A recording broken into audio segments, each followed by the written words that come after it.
If you obey my commands, you will remain in my love, just as I have obeyed my father's commands, and remain in his love. I have told you this, so that my joy may be in you, and that your joy may be complete. My commandment is this: love one another, just as I love you.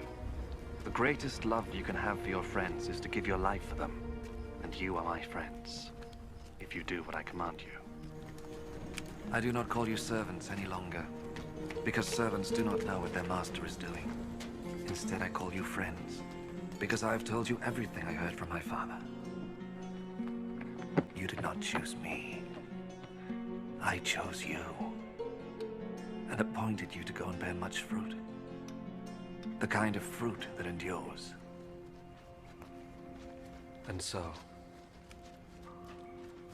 the Father will give you whatever you ask of him in my name. This, then, is what I command you.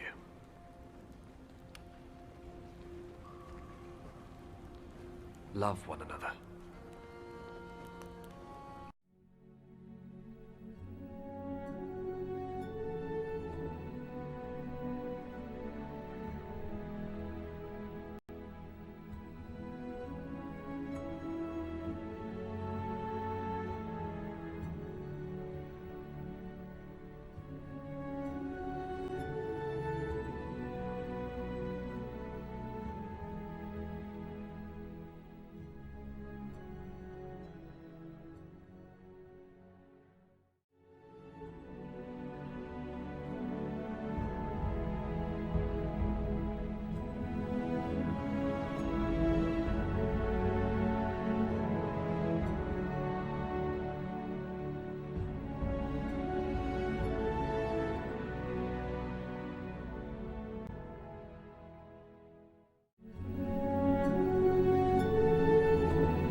Ye are the light of the world.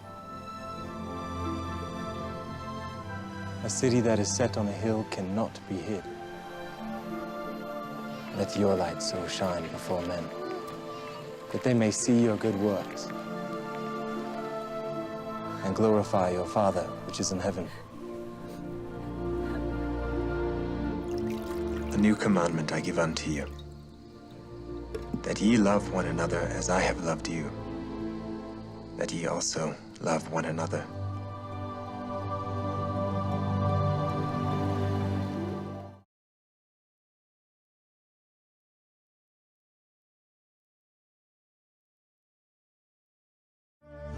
The story was about a manager whose business it was to lend the farmers money.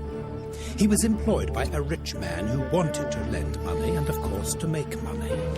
But the law of Moses would not allow them to take interest from another Jew. So the farmer had to sign a note, promising the lender a share of the harvest, equal to the principal plus the interest. It was not quite respectable, and that's why the rich man had employed this manager who would handle the contracts. But today he was angry. "What is this complaint I hear about you? Wasting my money? You've lost your job as manager. Close the books. Put the accounts in order, and then bring them to me." The manager faced a hopeless situation. He had nowhere to go, and no friends to help him. The man was not physically strong, so to work as a farm laborer was impossible. And in this situation, nobody would employ him again as a manager. He was too proud to beg. Somehow, he must find a way out. For a few hours, he still had control of the business, and he was clever. He could not rob his master, but before he turned in the accounts, he could make some changes. The changes would be perfectly legal, and in fact, most people would be very pleased. The answer was so simple, so obvious. He must act quickly, very quickly. He would stay in the office, and one by one he would send messages to the farmers. Just one at a time, he would ask them to visit him, and he would have a surprise waiting for them. Olive crops were a risky business, so to borrow cash valued at 50 measures of oil, the farmer would have to pay back 100 measures, 2 times what he had borrowed. The olive grower came immediately. He knew there must be a problem, but the manager seemed friendly enough. How much do you owe my master? He said. 100 measures of oil. Why was the manager asking a question like this? After all, it was the manager himself who had fixed the amount.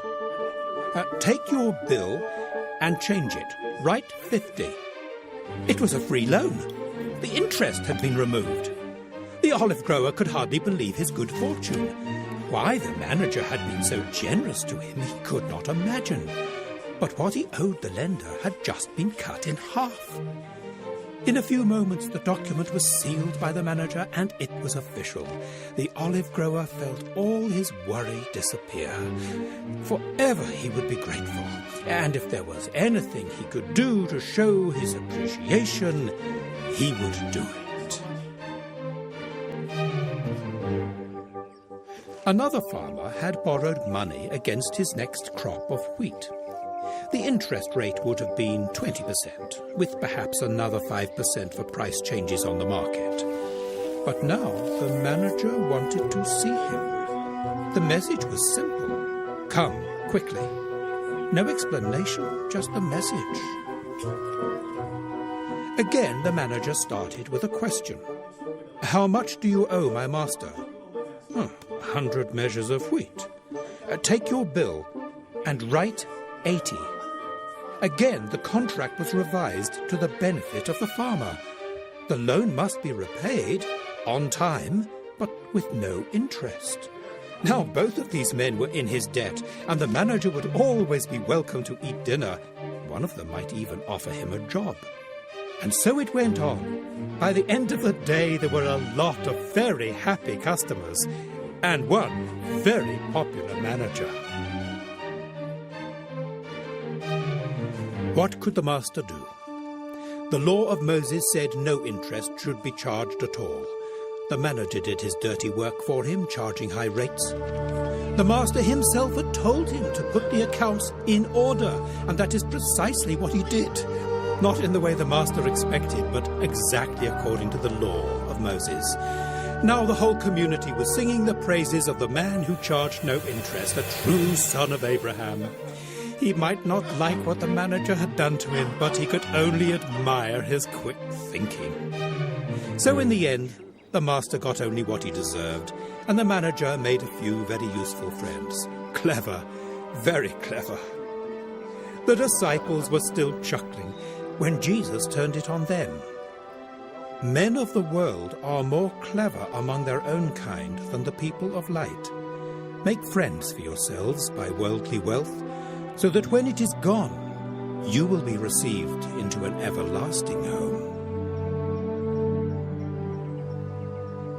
Jesus does not comment on the ethics of the master or his manager.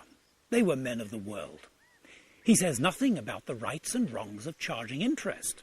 What he does say is this: the manager was clever, and for a short time he had control of a lot of money. When he lost his job, he knew he could not take the money with him, so he used it while he could, to make friends for himself. During this life, we too have control of a limited amount of money. When we die, we cannot take it with us.